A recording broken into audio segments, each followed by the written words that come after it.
Perkara dugaan korupsi pengelolaan timah pada wilayah izin usaha pertambangan PT Timah Tbk tahun 2015 hingga 2022 dinilai merugikan negara sebesar 271 triliun rupiah.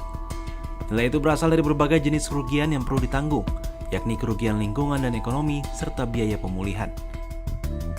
Kejaksaan Agung selaku penyidik sudah menetapkan 16 tersangka baik dari pihak swasta maupun PT Timah. Kasus timah ini turut menyeret nama-nama populer seperti suami dari aktris Sandra Dewi, Harvey Muiz, dan Helena Lim, perempuan yang dikenal sebagai Crazy Rich Pantai Indah Kapuk. Salah satu saksi ahli penyidik, akademisi dari Fakultas Kehutanan dan Lingkungan IPB University, Bambang Hero Saharjo, menyebut kasus timah sepanjang 2015 hingga 2022 telah menyebabkan kerugian 271 triliun rupiah. Jumlah itu terdiri dari kerugian lingkungan 157,83 triliun rupiah, kerugian ekonomi lingkungan 60,27 triliun rupiah, dan biaya pemulihan lingkungan 5,25 triliun rupiah. Selain itu ada pula kerugian di luar kawasan hutan sekitar 47,7 triliun rupiah. Penghitungan kerugian dilakukan sesuai Peraturan Menteri Lingkungan Hidup dan Kehutanan Nomor 7 Tahun 2014 tentang kerugian lingkungan hidup akibat pencemaran dan atau kerusakan lingkungan hidup. Sementara itu data berupa letak, luas, hingga koordinat dari lokasi tambang milik perusahaan didapatkan saksi ahli dari penyidik. Dengan bekal itu, tim ahli merekonstruksi kejadian pada tahun 2015 hingga 2022 menggunakan bantuan citra satelit untuk memantau luas bukaan tambang serta arah pergerakan lokasi tambang. Sejauh ini penyidik Kejagung telah memeriksa 172 orang saksi untuk mendalami kasus dugaan korupsi pengelolaan timah tambang milik PT Timah tahun 2015 hingga 2022. Penyidik sudah menetapkan 15 orang tersangka dugaan korupsi serta 1 orang tersangka kasus perintangan penyidikan dalam perkara yang berkaitan dengan tata kelola tambang timah tersebut. Harvey Muiz merupakan tersangka ke-16 dalam kasus tersebut. Banyaknya kasus korupsi di Indonesia saat ini mengakibatkan menurunnya kerugian yang ada di Indonesia. Kasus korupsi timah ini adalah salah satu yang terbesar di Indonesia saat ini. Nah, dari kasus kerugian ini kita bisa melihatnya melambatnya ekonomi negara, menurunnya investasi, dan meningkatnya kemiskinan serta meningkatnya ketimpangan pendapatan. Nah, kasus korupsi ini juga bisa terjadi karena tekanan yang terjadi di tempat kerja kita saat ini. Banyaknya pekerjaan-pekerjaan yang dibayar sedikit dan juga dibutuhkannya tetapi sangat banyak. Nah, itu juga salah satu faktor pendorongnya kasus korupsi yang ada di Indonesia saat ini. Baik, pada hari ini saya akan menjelaskan tentang 5 pola deduktif. Yang pertama adalah modus ponens. Jika kasus korupsi 271 triliun adalah yang terbesar, maka ini adalah kasus korupsi terbesar sepanjang sejarah. Yang kedua adalah modus tollens. Jika tidak ada tindakan hukum yang tegas dan adil, maka kasus korupsi 271 triliun tidak terbukti terjadi. Oke, jadi sekarang saya akan menjelaskan mengenai pola disjuktif.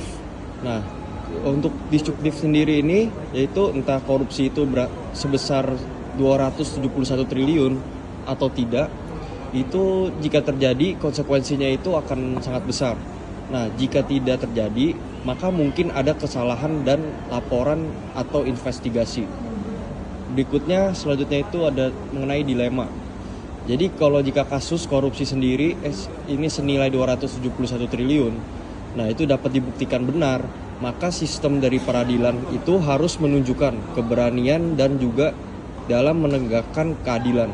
Oke, jadi untuk pola satu lagi yang terakhir itu ada pola silogisme.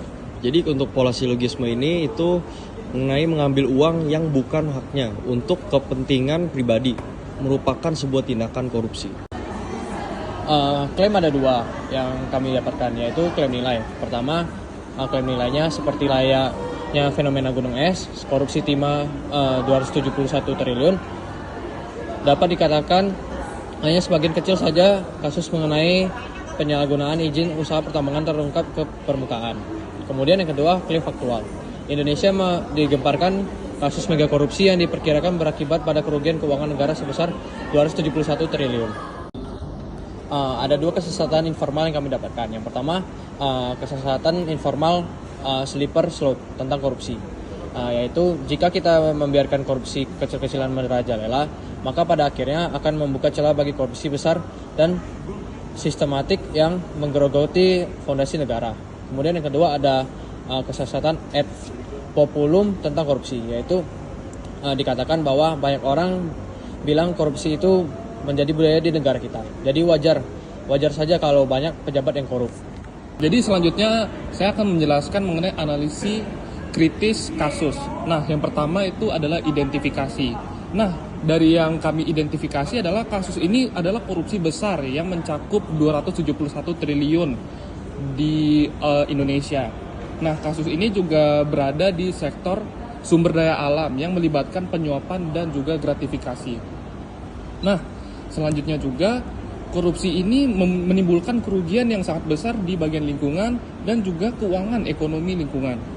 Selanjutnya, analisis. Analisis kami yang pertama adalah dari ahli kehutanan yang bernama Bambang Hero Suharjo mengatakan jumlah kerugian yang dihasilkan dari kasus ini sangat besar dan menimbulkan kerugian di lingkungan dan juga ekonomi. Korupsi ini juga melibatkan orang-orang dengan status sosial yang tinggi. Dalam kasus ini ada 2 orang yang sangat mencolok, yaitu Harvey Muiz dan Helena Lim. Hal ini menunjukkan bahwa setiap sebuah korupsi itu tidak memandang bulu. Bahkan dari orang yang punya jabatan tinggi, kaya, miskin juga bisa melakukan sebuah korupsi. Dari kasus ini juga terlihat bahwa pengawasan pemerintah terhadap sektor sumber daya alam masih kurang sehingga celah korupsinya masih tergolong tinggi. Dari evaluasi kami, pengawasan pemerintah harus ditingkatkan sehingga tingkat korupsi dapat menurun. Nah, selanjutnya UU mengenai perampasan aset juga harus disahkan sehingga dapat mengembalikan aset-aset negara yang hilang dari korupsi. Dan yang terakhir, kita harus meningkatkan SDM sehingga orang-orang terhindar dari keinginan untuk korupsi.